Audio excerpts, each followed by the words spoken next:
Good evening to all of you, and thank you for joining us for this 13 Plus FastCast. I'm Mary Coleman. And I'm Dan Mars. We were following some late breaking news just into our newsroom. The Tucson man accused of killing U.S. Marshal in Tucson has been found guilty on multiple counts. Ryan Schlesinger has been found guilty on charges including second-degree murder of a federal agent. He killed Deputy U.S. Marshal Chase White while he was trying to serve an arrest warrant back in November 2018. Yeah, that warrant was being served at Schlesinger's home on allegations he stalked a Tucson police officer. Chase White was part of the U.S. Marshal's task force. Sentencing for him is scheduled for January 22nd of next year at 9 in the morning.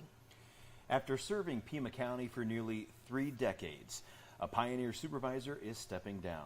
13 News reporter Bud Foster has been following this story and has that for you this evening. It certainly does seem like common sense, and hopefully now today or tomorrow common sense will prevail. Bronson will likely best be known for her advocacy for the Sonoran Desert Conservation Plan, which was passed with her help as a new member of the board in 1996. She was a tireless advocate for desert preservation. It's a core area for the conservation plan. It's a core area for the Central Arizona Project in that it is a mitigation corridor that we can't find anywhere else. And once it's gone forever. But thanks to Bronson, wildlife corridors, protected open space, riparian habitat, the pygmy owl, all became part of the conversation and language of the Tucson business leaders, as well as for some of Tucson's most dedicated conservationists.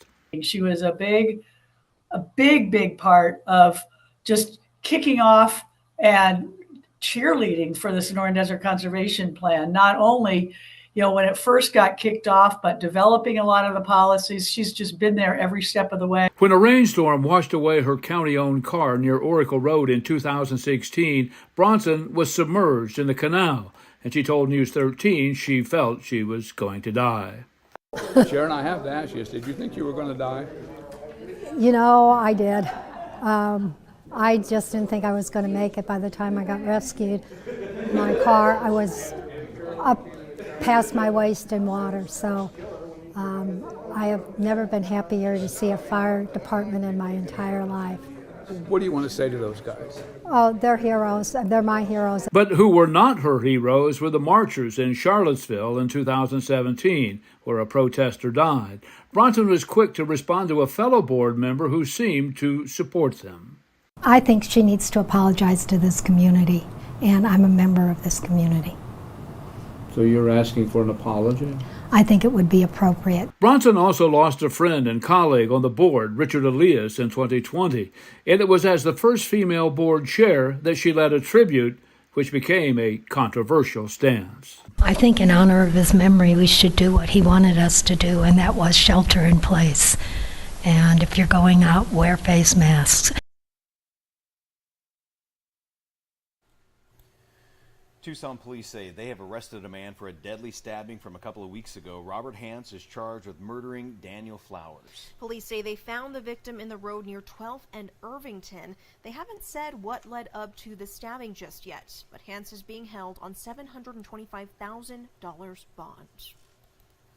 And we are learning an Arizona man was among 5 soldiers killed in an Army helicopter crash overseas. Sergeant Andrew Southard was from Apache Junction. He's one of 5 Army Special Operations soldiers who died. The Defense Department says they were on a routine training mission, and there's no indication that enemy fire brought that helicopter down. Sergeant Southard and his team were stationed in Cyprus. They were there as part of the broader contingency planning around the conflict in Israel. Southard enlisted in the Army in 2015 and also served in Afghanistan.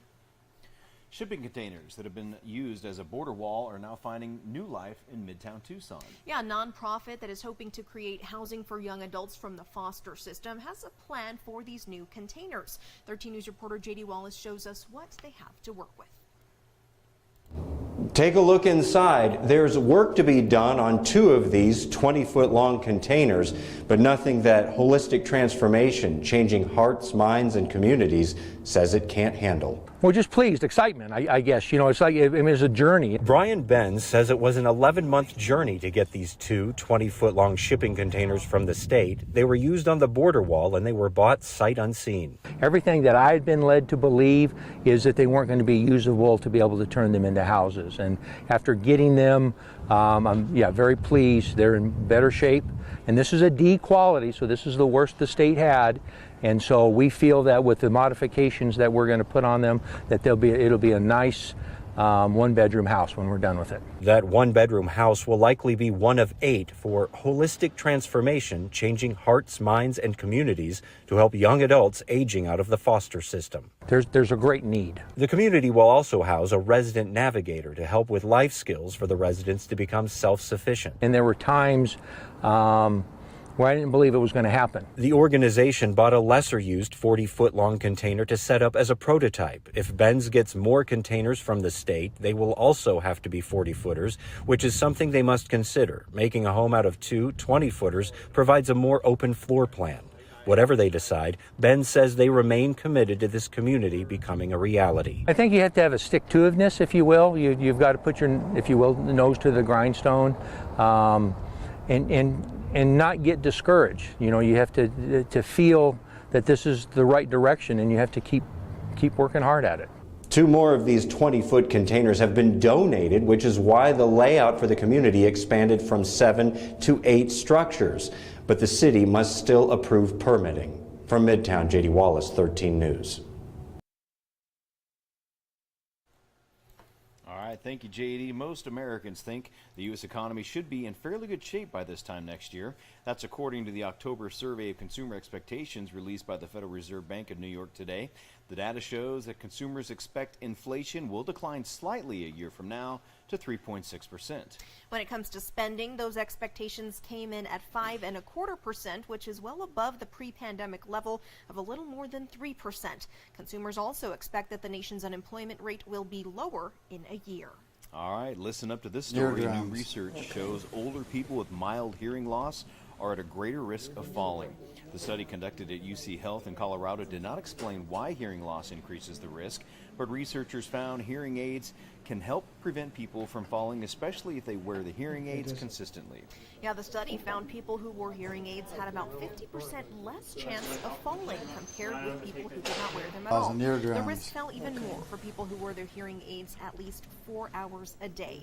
This study was published last summer in the Journal of the American Geriatrics Society. Well, perhaps all things that glitter are not gold. Saphir is one of Las Vegas's biggest and newest attractions, yet the company that oversees the 18,000-seat music and entertainment center says Saphir is in the red right now. The company released its quarterly earnings, which shows the venue lost nearly $100 million so far. But company leaders say those figures are misleading because the earnings report includes July and August when it was not open. It debuted in late September. It has brought in nearly $8 million in revenue since its opening. About half of that came from shows at the site, the other half from advertising. I do need to look at that in person, though. It's gorgeous. Someday, yeah. Well, Las Vegas is gearing up for the big Formula One Grand Prix. Crews are working on a number of racing events that will be taking place this week, including Wednesday's big opening ceremony. The practice events will be held on Thursday.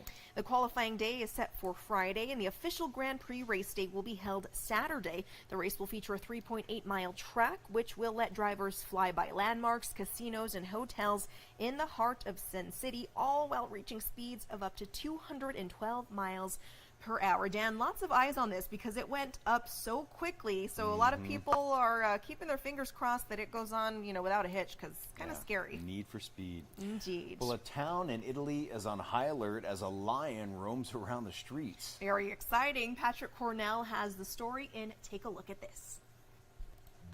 Madonna Santa, Mamma Mia. The king of the Pride Lands became the king of the concrete jungle briefly after escaping from the circus and roaming around a seaside town near, Rome.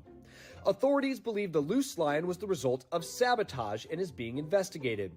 A broken lock allowed Kimba, no relation to Simba, to escape from his cage. Very not Hakuna Matata. Veterinarians using their problem-free philosophy, aka a dart equipped with a geolocator to track Kimba and caught up to the lion near a school. Kimba caught in good condition but frightened and with a mild case of hypothermia. The entire ordeal lasting at least 5 hours, tense times for the town, but ultimately no one was harmed. With Kimba safely back at the circus, authorities will continue to investigate the case. Take a look at these treasures from the Titanic that just sold at auction. Among the memorabilia, a first-class menu which went for $102,000.